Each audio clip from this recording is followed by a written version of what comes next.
Shalom, shalom, c'est le frère Gofar Angui. Je viens de la part de l'Éternel et je vous apporte un précieux message sur prendre son envol comme l'aigle. Ensemble, serrez votre ceinture, nous allons prendre de l'envol comme l'aigle. Alors, vous êtes lecteur de la parole de Dieu. Quand j'ai dit que nous allons prendre notre envol comme l'aigle, vous vous dites que nous serons sûrement dans Ésaïe chapitre 40, du 27e au 31e verset.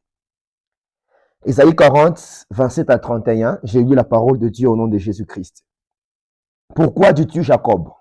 Pourquoi dis-tu Israël? Ma destinée est cachée devant l'Éternel. Mon droit passe inaperçu devant mon Dieu. Ne laissais-tu pas? Ne l'as-tu pas appris? C'est le Dieu d'éternité, l'Éternel, qui a créé les extrémités de la terre. Il ne se fatigue point, il ne se lasse point. On ne peut sonder son intelligence. Le verset 29 qui va beaucoup nous intéresser. Il donne de la force à celui qui est fatigué et il augmente la vigueur de celui qui tombe en défaillance. Les adolescents se fatiguent et se lassent et les jeunes hommes chancellent. Mais ceux qui se confient en l'Éternel renouvellent leur force. Ils prennent le vol comme les aigles. Ils courent et ne se lassent point. Ils marchent et ne se fatiguent point. Ils prennent le vol comme les aigles. Prendre son envol comme un aigle. Nous allons dire ensemble dans cette émission ce que cela signifie. À quoi est-ce que vous pensez quand vous entendez Dieu dire que ceux qui se confient en lui prennent leur envol comme des aigles? Ça, c'est d'une part. D'autre part, à quoi est-ce que Dieu pense? À quoi est-ce que dans la parole de l'Éternel, Dieu fait référence dans une étude biblique lorsqu'il dit que vous allez prendre de l'envol comme l'aigle. Et donc, vous avez compris que l'un des mots-clés de notre thème aujourd'hui, à part le concept envol, c'est bien évidemment le concept aigle, le mot aigle, l'animal aigle. Alors, parlons un tout petit peu de l'aigle dans la Bible. Déjà, de prime abord, nous devons ensemble être d'accord que l'aigle dans la Bible était un animal impur. Lévitique 11, le verset 13, il est écrit « Voici parmi les oiseaux ce que vous aurez en abomination et dont on ne mangera pas. 1. L'aigle. 2. L'orfraie et l'aigle de mer. » Et donc, l'aigle dont il est question dans la Bible, dans Lévitique, dans l'Ancienne Alliance, l'aigle est un animal impur. Deuxièmement, il est important de noter que le Dieu de grâce, le Dieu saint, le Dieu éternel, il s'est identifié à l'aigle dans la Bible. Exode chapitre 19, du 3e au 4e verset, la Bible dit « Moïse monta vers l'Éternel et l'Éternel l'appela du haut de la montagne en annonçant « Voici ce que tu diras à la famille de Jacob, ce que tu communiqueras aux Israélites. Vous avez vu ce que j'ai fait à l'Égypte et la façon dont je vous ai porté sur des ailes d'aigle et emmené vers moi. » Dieu est en train de dire à Moïse, tu vas dire à mon peuple, je vous ai porté sur des ailes d'aigle et amené vers moi. Ici, j'aimerais déjà m'asseoir pour dire une première chose importante, c'est que le Dieu saint s'est identifié à un animal impur. Le Dieu pur s'est identifié à un animal qui ne l'était pas. Et là, j'aimerais dire clairement et assumer ce que je dis, c'est que Dieu n'est pas que le Dieu qui s'identifie à ceux qui sont saints, mais aussi le Dieu qui s'identifie à ceux qui sont impurs. C'est ce qui fait qu'il dira, celui qui vous reçoit me reçoit et celui qui vous rejette me rejette. Là, il s'identifie à ses serviteurs, là, il s'identifie à des hommes saints. Mais il dira aussi dans Matthieu chapitre 25, j'étais en prison et vous n'êtes pas venu me rendre visite. En prison, il y a les bandits. En prison, il y a les voleurs. En prison, il y a les gens qui n'ont pas de bonnes mœurs. En prison, il y a des gens qui ont fait toute forme de délit. Et Christ est dit dans Matthieu 25, il était en prison et on n'est pas venu lui rendre visite. Pourquoi? Parce que Dieu n'est pas seulement derrière ses serviteurs. Dieu n'est pas seulement derrière le juste. Dieu peut aussi se cacher derrière les injustes. Dieu n'est pas seulement derrière le saint, Dieu peut aussi se cacher derrière le pécheur. Le même Dieu qui envoie un ange apporter à Élie à manger dans un roi, lorsque Élie est en train de fuir Jézabel, c'est toujours le même Dieu qui envoie à Élie un corbeau, un animal impur, lui apporter à manger. Donc Dieu peut envoyer un ange qui est saint, il peut aussi envoyer un corbeau qui est un animal impur. J'aimerais dire à quelqu'un ici, Dieu ne passera pas que par les chrétiens pour te faire du bien, de temps en temps il passera par le païen. Dieu ne passera pas que par des hommes saints, par des hommes de sainteté, de sanctification pour t'orienter. De temps en temps, ça sera un conseil qui vient par un homme impur, qui vient peut-être par un parent qui n'est pas converti, qui vient peut-être par un ami qui ne l'est pas. Parce que Dieu est tout aussi le Dieu de toute sa création. Alors, restons encore un peu ici pour dire que, d'accord, prédicateur, l'aigle est un animal impur, Dieu s'est identifié à l'aigle, mais quand Dieu s'identifie à l'aigle, qu'est-ce qu'il veut nous enseigner? Qu'est-ce que Dieu veut nous enseigner quand il s'identifie à l'aigle? On sait que lorsqu'il s'identifie à l'agneau de Dieu, on sait que c'est pour ôter le péché du monde. Lorsqu'il s'identifie au lion, le lion de la tribu de Juda, on sait que c'est le Christ qui domine, c'est la domination du Christ sur la terre. Mais lorsqu'il s'identifie à l'aigle, quelle facette de lui il veut nous enseigner? Le texte qui présente cela le mieux, c'est le texte de Deutéronome chapitre 32, du 10e au 11e verset. Je lis dans la version français courant. Le Seigneur a trouvé Israël au désert, au milieu des hurlements des chacals. Il a pris soin de lui, il l'a instruit. Il a veillé sur lui comme sur la prunelle de ses yeux. Je prie que l'Éternel veille sur toi comme sur la prunelle de ses yeux. Il fut pour lui semblable à un aigle qui plane au-dessus de son nid et invite ses petits à s'envoler, ou qui étend ses ailes au-dessous d'eux et les retient s'ils tombent. Ah, voilà ce qui m'intéresse. Il dit, il fait pour lui semblable à un aigle qui plane au-dessus du nid et qui fait deux choses majeures. La première, il invite ses petits à s'envoler. Lorsque Dieu s'identifie à un aigle, Dieu invite ses enfants à monter. Dieu invite ses enfants à s'envoler. Ah, ici, je vois Apocalypse chapitre 4, le verset 1. Jean dit, j'ai vu une porte ouverte dans le ciel et la voix que j'avais entendue, je l'ai entendue encore. Elle disait, monte ici et je te ferai voir. Mais Seigneur, tu es tout puissant. Parfois, Dieu ne veut pas descendre. Parfois, ce que Dieu veut, c'est que l'homme puisse monter. Alléluia. Parfois, ce n'est pas si tu déchirais le ciel et que tu descendais. Si tu déchirais le ciel et que tu descendais, c'est Dieu qui descend vers l'homme.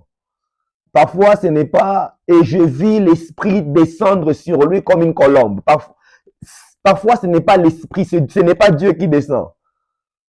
Parfois, c'est l'homme qui doit monter. Parfois, il ne s'agit pas à l'homme d'inviter Dieu sur terre. Parfois, il s'agit pour l'homme de répondre à l'invitation de Dieu au ciel. Alléluia. Et je peux voir Dieu inviter quelqu'un à monter. Inviter quelqu'un à monter. La Bible dit, il fut pour eux semblable à un aigle qui plane au-dessus de son nez et invite ses petits à s'envoler. Quelqu'un va dire comment? Bien évidemment par la prière. Il dit, monte ici et je te ferai voir. Jérémie explique ça dans Jérémie 33, 3. Il dit, invoque-moi, je te répondrai, je t'annoncerai de grandes choses, des choses cachées.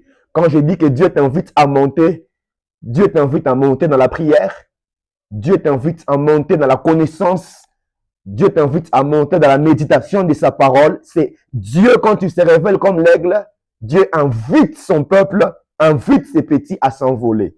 Mais ça ne s'arrête pas là.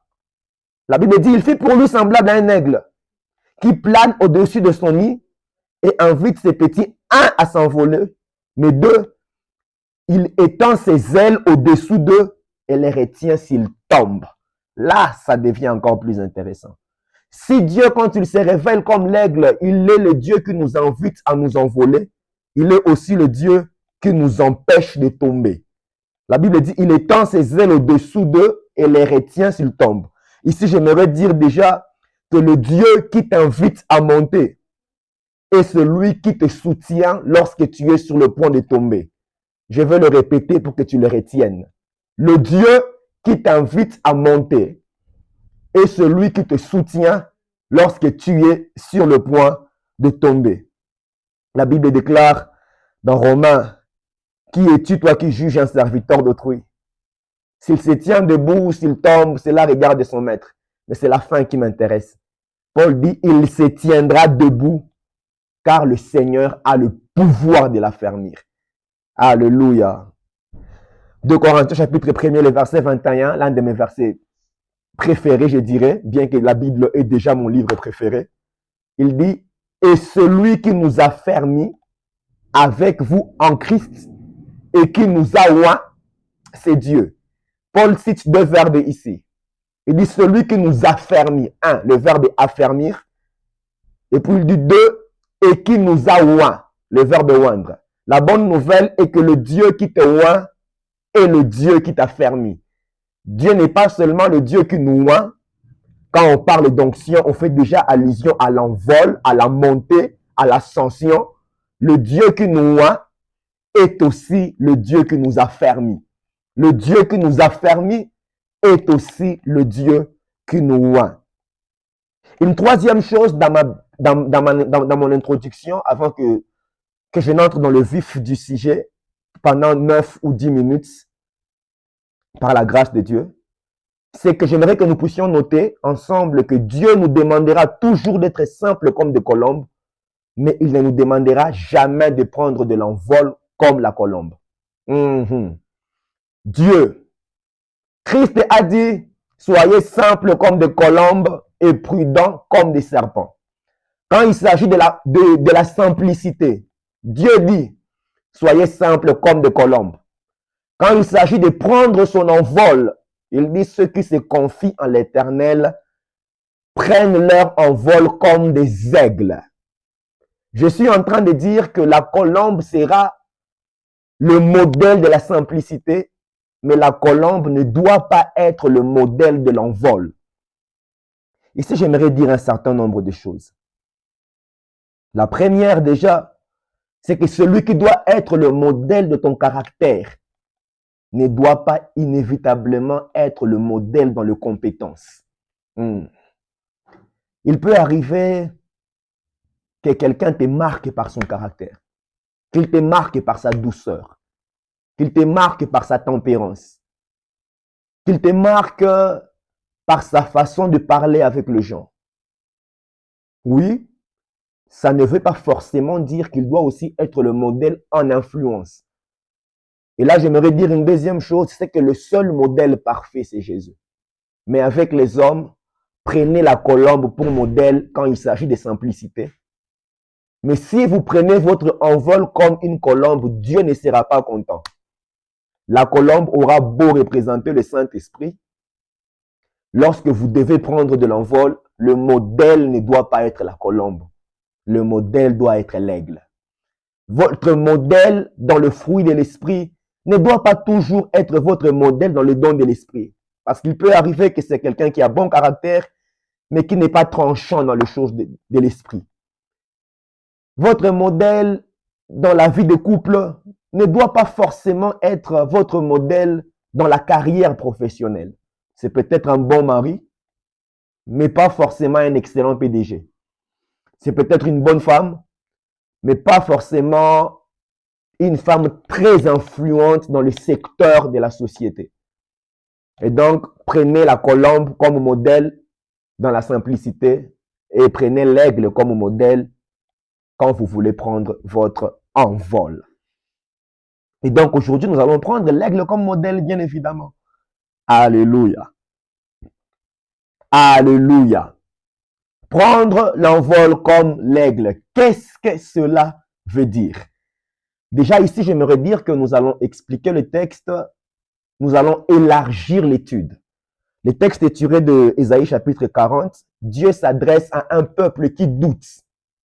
La Bible dit, tu es en train de dire, Jacob, mes destinées sont cachées. Il dit, pourquoi dis-tu Jacob? Pourquoi dis-tu Israël? Ma destinée est cachée devant l'Éternel. Il s'agit de quelqu'un qui est en train de tituber dans la destinée. Il dit, tu dis, mon droit passe inaperçu devant l'Éternel. Quelqu'un qui a l'impression de ne pas vivre ce qu'il doit vivre. C'est à cette personne-là que ce message est adressé. Que Dieu dit, ne le sais-tu pas? Ne l'as-tu pas appris? C'est le Dieu d'éternité qui a créé les extrémités de la terre. Il ne se fatigue point, il ne se lasse point. Et puis il dit une chose intéressante, il dit, on ne peut sonder son intelligence. J'aimerais déjà dire ici à quelqu'un qui se pose des questions sur sa destinée, qui se pose des questions sur ce qui va arriver, ce qui deviendra, comme Jacob s'est posé des questions, comme Israël s'est posé des questions à cette époque. J'aimerais déjà te dire, Dieu, on ne peut sonder son intelligence. Dieu est plus malin que toi. Dieu est plus intelligent que toi. Dieu est plus prévoyant que toi. La Bible dit, autant les cieux sont éloignés de la terre, autant sa pensée est au-dessus de notre pensée. Alléluia. Alors la Bible dit, il donne de la force à celui qui est fatigué et il augmente la vigueur de celui qui tombe en défaillance. Et puis ceux qui se confient en l'Éternel renouvellent leur force. Ils prennent le vol comme les aigles.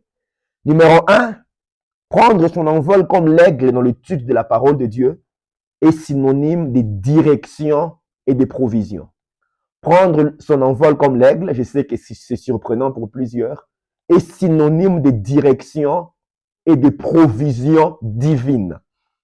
Apocalypse chapitre 12, le verset 6, la Bible déclare, la femme s'enfuit au désert où Dieu lui a préparé une place pour qu'elle y soit nourrie pendant 1260 jours.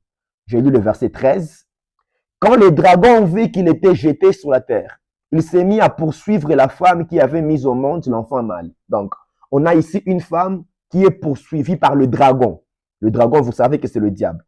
Je ne vais pas rentrer textuellement dans l'herméneutique de Apocalypse 12, mais je vais tirer des leçons à l'intérieur. Alors furent données à la femme les deux ailes du grand aigle pour qu'elle s'envole au désert à la place où elle doit être nourrie pour les 1260 jours, bien évidemment, loin de la présence du serpent. Il dit, les deux ailes du grand aigle furent données à la femme lorsque le dragon est allé s'en prendre à elle. La Bible dit, et quand le dragon vit qu'il était jeté sur la terre, il s'est mis à poursuivre la femme. Alors furent données à la femme les deux ailes du grand aigle pour qu'elle s'envole au désert à la place où elle doit être nourrie pour 1 temps, 2 temps et la moitié d'un temps, c'est-à-dire 3 ans et demi, 1260 jours, loin de la présence du serpent.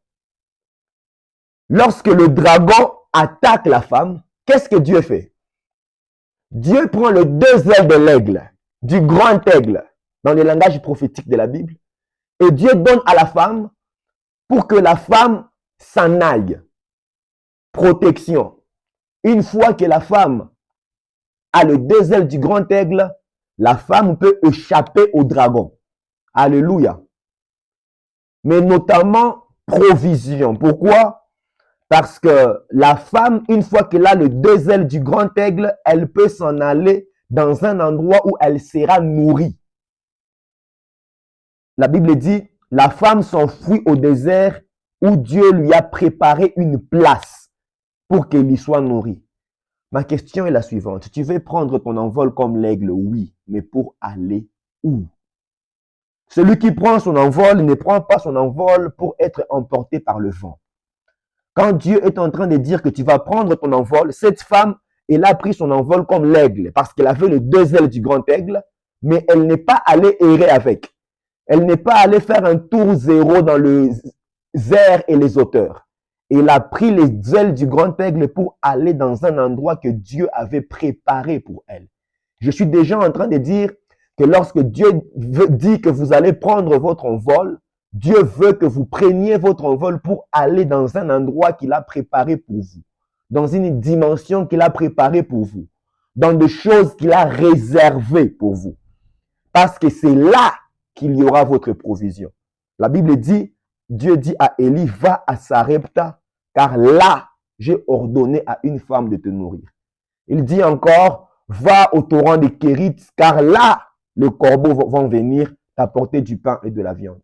Je suis en train de dire que lorsque Dieu vous donne à prendre votre envol, n'allez pas n'importe où. Lorsque Dieu vous donne à prendre votre envol, allez dans l'endroit que Dieu a réservé pour vous, comme cette femme de Apocalypse 12 qui a reçu les ailes du grand aigle et qui est partie au bon endroit, l'endroit que Dieu avait réservé, mais notamment elle est partie là-bas pour y être nourrie. Quand vous êtes dans la direction de Dieu, vous ne manquerez jamais la provision de Dieu. La provision de Dieu est toujours dans la direction de Dieu. Deuxièmement, prendre son envol comme l'aigle est synonyme de protection. Premièrement, prendre son envol comme l'aigle, on a dit la direction et la provision. Mais deuxièmement, prendre son envol comme l'aigle est synonyme de protection. Pourquoi? On vient de lire ça ensemble dans Apocalypse 12. Dieu donne les ailes du grand aigle à la femme pour que la femme puisse échapper au serpent. J'aimerais revenir dans ce texte. Apocalypse 12, 13 à 17. Quand le dragon vit qu'il était jeté sur la terre, il s'est mis à poursuivre la femme qui avait mis au monde l'enfant mâle. Alors furent données à la femme les deux ailes du grand aigle pour qu'elle s'envole au désert, à la place où elle doit être nourrie. Pour un temps, 2 temps et la moitié d'un temps, loin de la présence du serpent. Puis de sa gueule, le serpent projeta derrière la femme de l'eau, comme un fleuve, pour qu'elle soit emportée par ce fleuve. Mais la terre vint au secours de la femme. La terre ouvrit la bouche et engloutit le fleuve projeté par la gueule du dragon. Alors le dragon s'est mis en colère contre la femme. Il partit faire la guerre au reste de sa descendance, ceux qui observent le commandement de Dieu et gardent le témoignage de Jésus. Notez dans ces textes déjà que Dieu a donné à cette femme de prendre son envol pour qu'elle ait la victoire sur le dragon. Elle reçoit l'attaque du dragon, elle est poursuivie par le dragon, et Dieu lui donne à prendre de l'envol. Quand Dieu est en train de dire que ceux qui se confient en lui prennent leur vol comme des aigles, Dieu est aussi en train de dire que ceux qui se confient en lui prennent leur envol, prennent de la hauteur pour ne pas être victimes des attaques du dragon. Et quand vous faites une étude dans Apocalypse 12, vous remarquez que le dragon ici, il a eu 4 batailles. Première bataille, le dragon essaye d'avoir l'enfant de la femme. La femme veut accoucher, au verset 4 d'Apocalypse 12. Le dragon voulait l'enfant. Le dragon a raté l'enfant. Ensuite, il y a eu guerre dans le ciel. Petite parenthèse, le dragon s'est battu avec ses anges contre Michel et ses anges. Et puis au verset 13, la Bible déclare, le dragon ayant vu qu'il n'a pas eu l'enfant, le dragon a attaqué la femme. Et puis au verset 17, quand le dragon n'a pas réussi à avoir la femme, le dragon a combattu cette fois-là les autres enfants de la femme.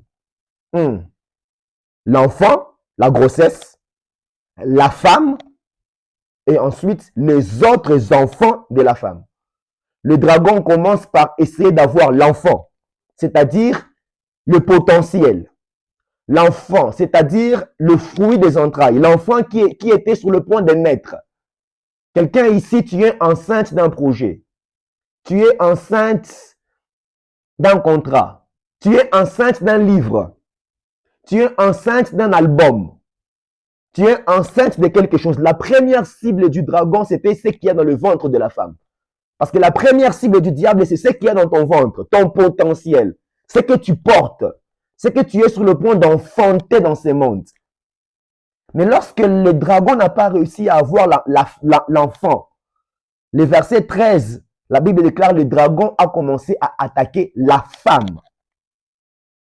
Ici, j'aimerais dire que lorsque le diable n'a pas réussi à avoir le talent, il s'en prend aux talentueux.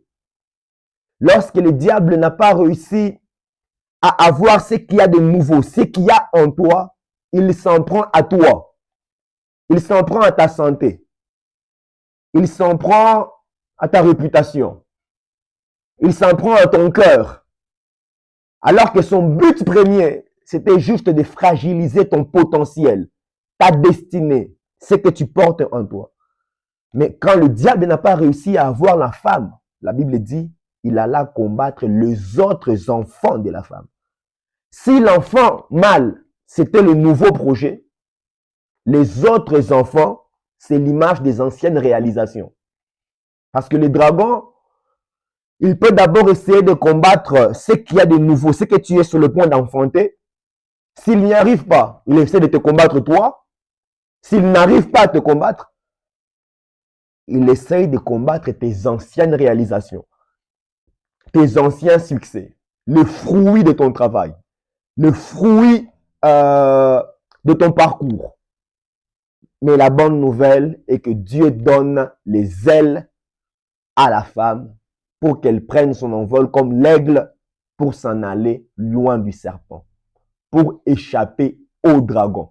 Quand Dieu vous donne de prendre votre envol comme l'aigle, Dieu vous donne la protection sur les dragons. Dieu vous donne la protection sur les serpents.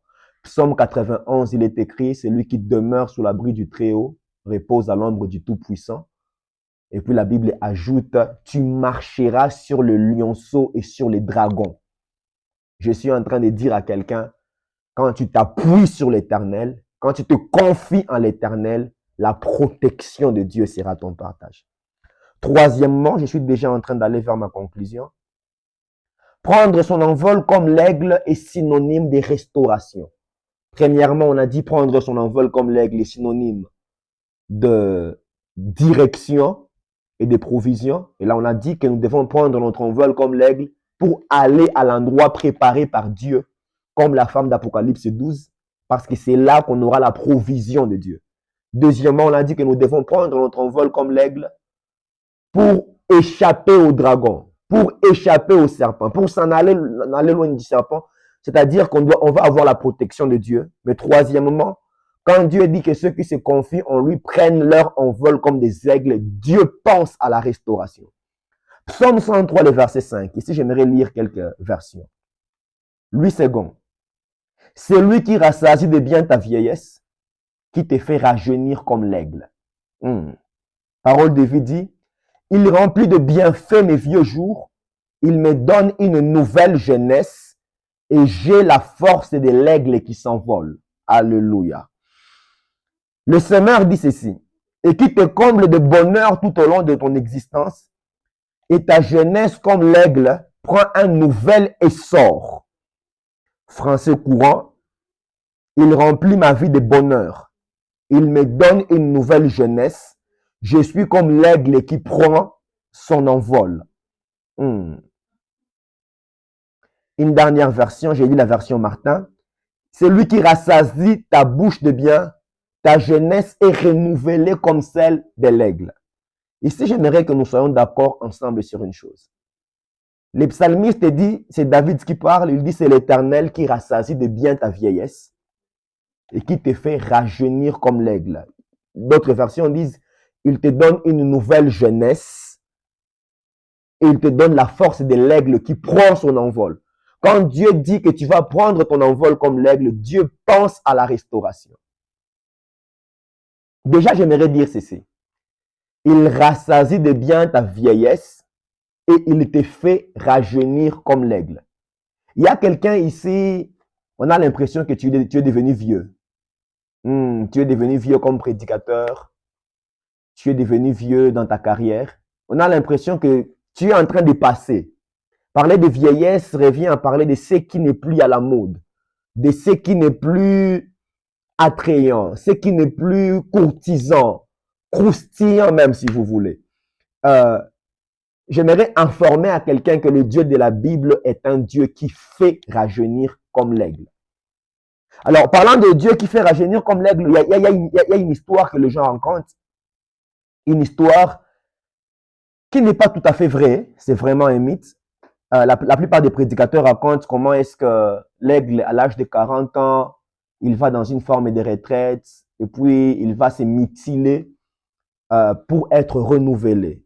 Ça ne se passe pas vraiment comme ça. J'ai fait des recherches et cette histoire, ça n'a aucun fondement scientifique. Qu'est-ce qui se passe? Selon le scientifique américain Peter Nye de l'université de Minnesota, dans la nature, les aigles ne s'arrachent pas volontairement le bec, les serres ou les plumes pour être renouvelés. La vérité est que l'aigle, comme tous les volatiles, naissent avec leur bec et leur serre. En vieillissant, le bec, les serres constituées de kératine, kératine, un mot qu'on a entendu à l'école primaire, l'équivalent des ongles pour les hommes, deviennent plus durs. Mais c'est en chassant et en mangeant que ces organes seront renouvelés. Le bec sera nettoyé, frotté et aiguisé chaque fois que l'aigle va se nourrir. Le renouvellement du rapace ne se fait donc pas au terme d'un long processus dur et douloureux. Mais le renouvellement du rapace se vit dans la continuité de sa vie. Parce que chaque année, son plumage est renouvelé indépendamment de son âge. L'aigle n'attend pas le moment où son bec et ses serres lui rendent la vie impossible, loin de là. Par contre, et c'est ce qui rend la leçon beaucoup plus belle, c'est que cette histoire fictive, l'histoire qu'on nous racontait à l'époque, semblait sous-entendre que quand tu es devenu vieux, pour te renouveler, va en retraite. Mais ce n'est pas d'abord ça la pensée cachée derrière cette analogie de prendre son envol comme l'aigle. Parce qu'au fil des années, l'aigle s'entretient, s'aiguise et veille sur ses organes afin qu'ils soient toujours performants. La pensée cachée derrière, c'est la pensée d'un renouvellement continu. À l'échelle humaine, il n'est donc pas nécessaire de vivre volontairement une crise profonde pour être renouvelé. Loin de là. Ni de s'automutiler. Le renouvellement vient principalement dans la marche, dans le quotidien, dans l'entretien. À chaque fois que nous aussi, comme l'aigle, on est en train de manger, comme cette parole que vous êtes en train de manger, vous êtes en train d'être renouvelé. Alléluia. Je disais tout à l'heure que le Dieu de la Bible est un Dieu qui fait rajeunir. Je donne 2 exemples et puis je vais conclure. Abraham à l'âge de 100 ans. Genèse 17, 17. Dieu dit à Abraham, tu vas avoir un enfant. Abraham tombe par terre et Abraham dit, naîtra-t-il un fils à un homme de 100 ans? Et Sarah pourra-t-elle avoir des enfants à 90 ans? La version Semeur dit, et quoi? Un homme centenaire peut-il encore avoir un enfant? Et Sarah, une femme de 90 ans, peut-elle donner naissance à un enfant? Ça, c'est Abraham, hein, à l'âge de 100 ans, qui a du mal à croire qu'il peut avoir un enfant. Savez-vous à quel âge Abraham est mort? Abraham est mort à l'âge de 175 ans. Il doutait d'avoir un enfant à l'âge de 100 ans.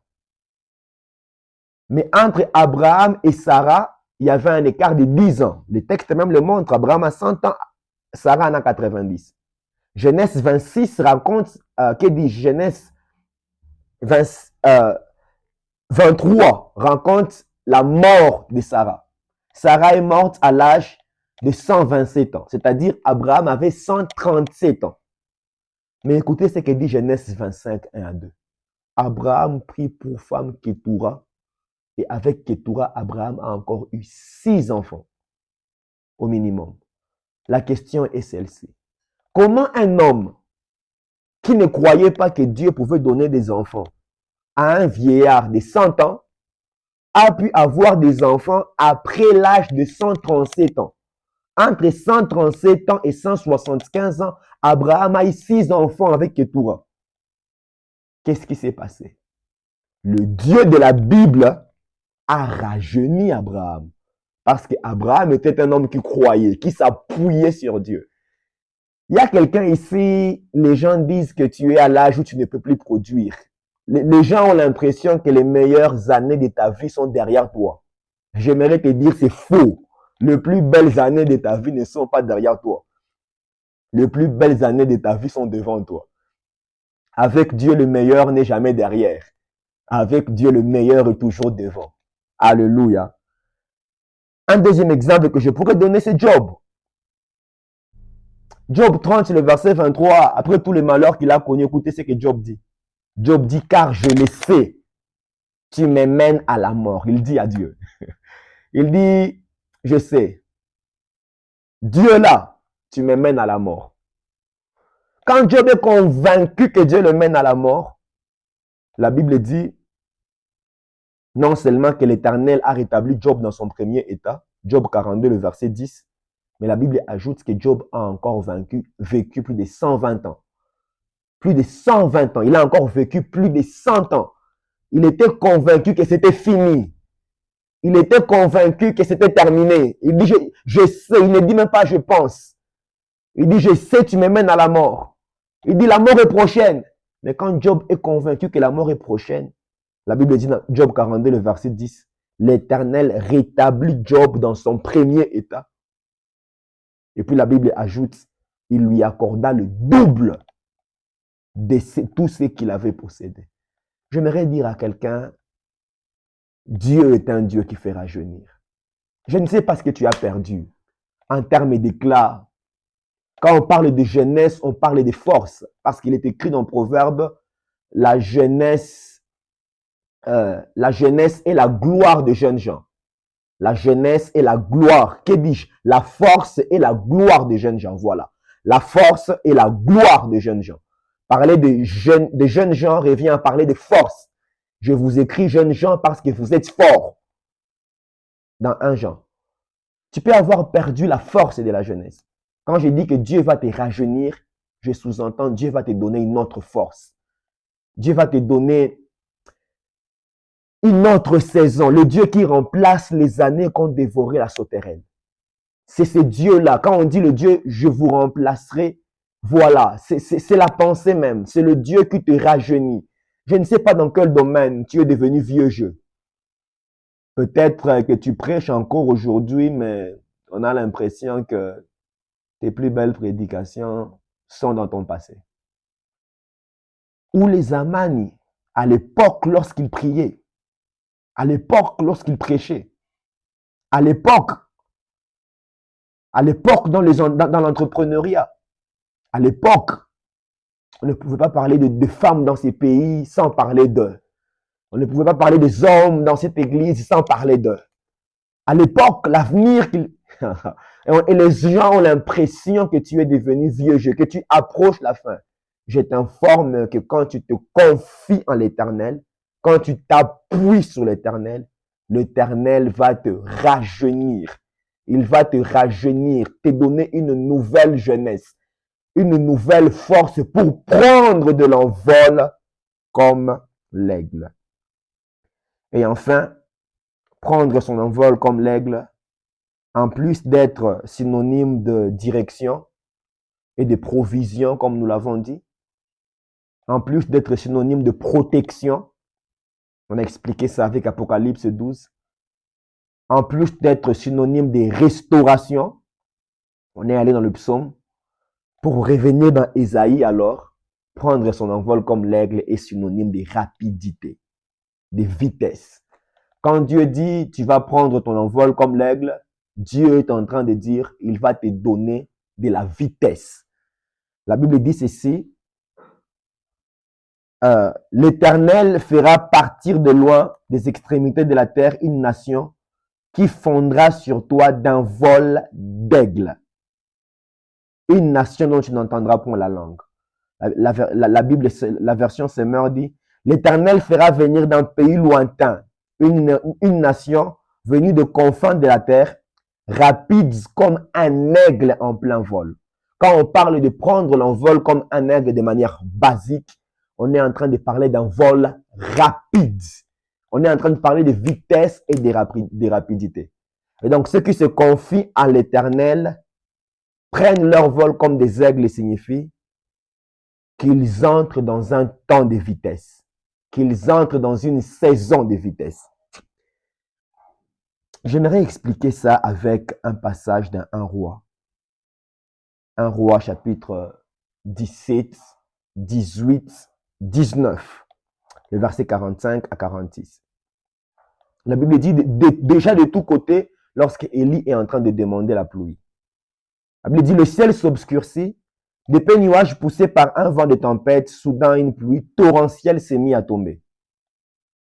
Akab monta sur son char et partit pour Jezreel. Rempli de force par l'Éternel, Élie serra sa ceinture autour des reins.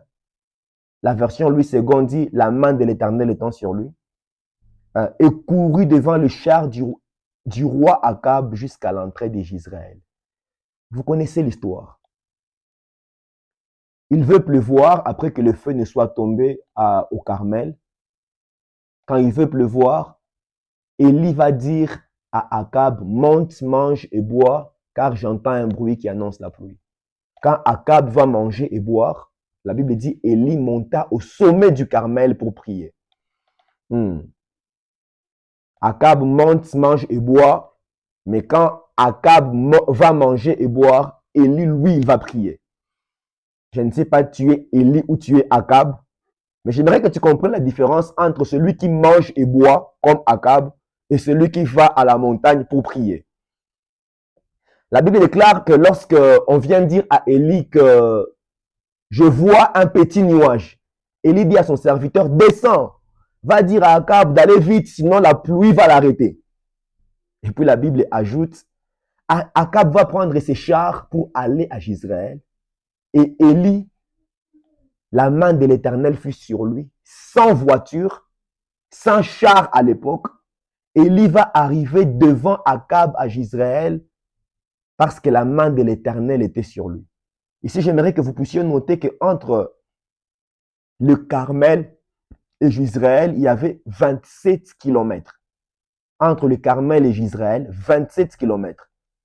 Et Élie doit descendre la montagne à pied, courir plus vite que les chars d'Akab pour arriver à la porte de Jezreel avant Akab.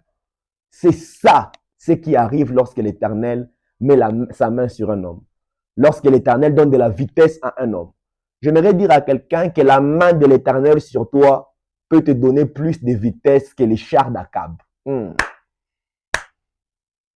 J'aimerais répéter ça. La main de l'Éternel sur Élie rend Élie plus rapide qu'Akab dans ses chars. Et là, j'aimerais donc dire que ceux qui montent à la montagne pour prier finiront par être plus rapides que ceux qui montent pour manger et pour boire. Ah oui, Élie qui monte à la montagne pour prier, sa tête entre ses genoux, sera toujours plus rapide qu'Akab qui monte pour manger et pour boire. Alléluia. Mais pour revenir à ce que j'étais en train de dire, quand vous vous confiez à l'Éternel, Dieu vous donne de la vitesse. Dieu vous donne en une année ce que les autres ont eu à 5 ans. Dieu vous donne en un mois ce que les autres ont eu en 10 ans. Dieu vous donne plus tôt ce que les autres ont obtenu plus tard. Lorsque vous vous confiez en Dieu, Dieu vous donne des choses avec une certaine rapidité en termes d'impact, en termes d'influence. Et c'est ça que l'Éternel va faire pour vous et pour moi. Alors, si ça se trouve, vous êtes fatigué. La Bible dit les adolescents se fatiguent, les jeunes hommes chancellent. Mais la Bible dit ceux qui se confient en l'Éternel renouvellent leur force. Quelle force avez-vous perdu? Est-ce la force de prier? Les adolescents se fatiguent. On ne se fatigue pas sur base de rien. On se fatigue à cause d'un fardeau. Si ça se trouve, vous avez une requête. Vous avez un poids. Dans Ésaïe 40, il s'agit des gens qui se posent des questions sur leur destinée. Ils disent encore, ma destinée est cachée devant l'Éternel. Ils disent, mon droit passe inaperçu devant mon Dieu.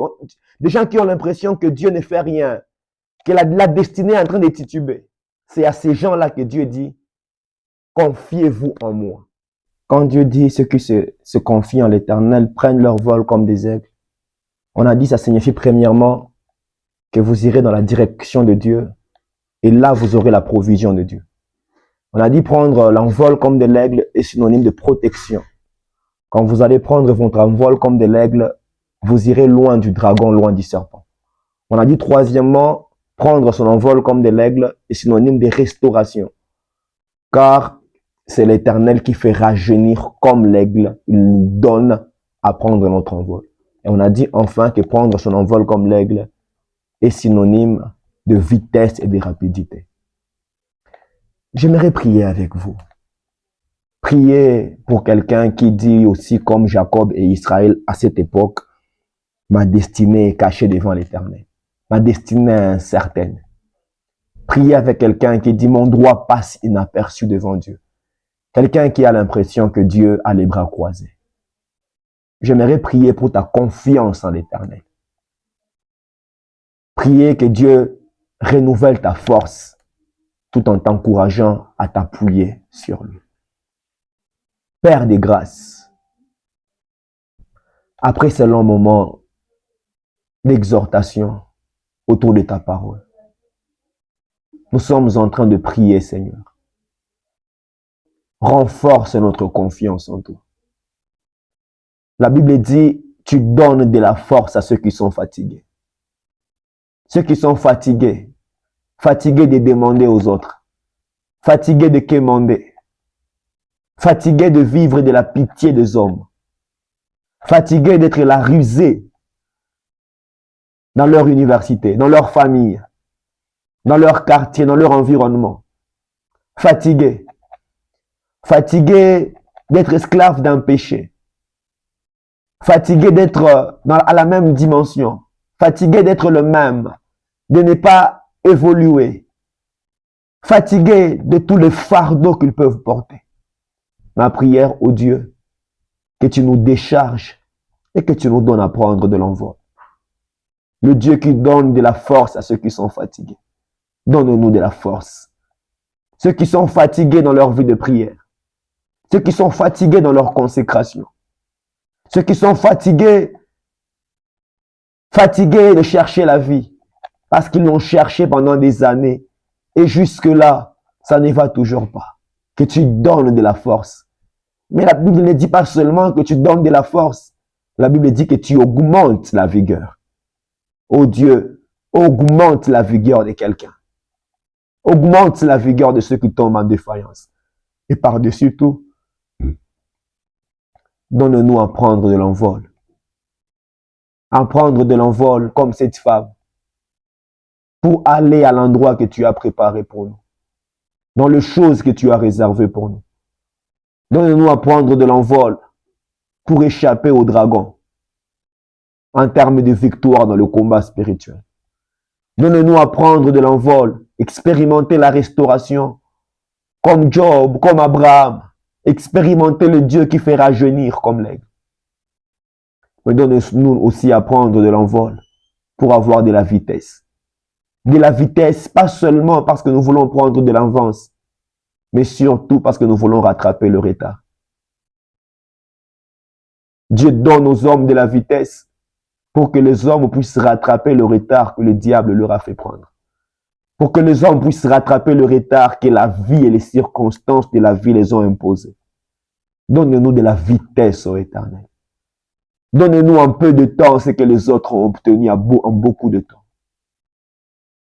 Donne-nous, ô Dieu, dans un bref délai, dans un temps record, ce qui a pris de longues années aux autres. Donne-nous à prendre de l'envol comme de l'aigle. Nous nous confions en toi. Nous nous appuyons sur toi. Selon qu'il est écrit, ceux-ci s'appuient sur leurs chars, ceux-là sur leurs chevaux. Eux, ils tombent, mais nous, nous restons debout. Parce que quand ils s'appuient sur leurs oncles, sur leurs tantes, nous nous appuyons sur l'Éternel des armes. Honneur et gloire te soient rendues. Au nom de Jésus-Christ. Amen. J'ai la ferme conviction que cette parole était pour vous, en plus d'être pour moi, et qu'elle va avoir dans votre vie l'impact qu'elle a eu dans la mienne. Je vous retrouve à très bientôt pour une prochaine émission, un prochain moment d'édification. Que Dieu vous bénisse.